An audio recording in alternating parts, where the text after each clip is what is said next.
बघा, आज आपल्याला ओरिओ बिस्किटपासून गणपती फेशियल मोदक बनवायचा आहे। त्यासाठी ओरिओ बिस्किट घेतलेला आहे। आता आपल्याला ओरिओ बिस्किट अख्खे तसंच घालायचं आहे, मिक्सरमध्ये बारीक करून घ्यायचं आहे। आता आपल्याला मिश्रण काढून घ्यायचं आहे। थोडंसं दूध घालून मिक्स करून घ्यायचं आहे। आता आपल्याला थोडंसं ह्याच्यामध्ये खोबरं घालायचं आहे। तुम्ही नाही घातलं तर पण चालते। खोबरं घातल्यावर चवीला खूप मस्त लागते। आता आपण मोदक बनवू। तर मोदकच्या साच्यामध्ये आपण घालून असं मोदक करून घ्यायचं आहे।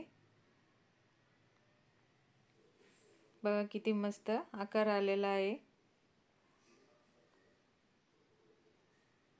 बघा, आता आपले मोदक तयार झालेले आहेत। तुम्हाला व्हिडिओ आवडल्यास लाईक करा, सबस्क्राईब करा।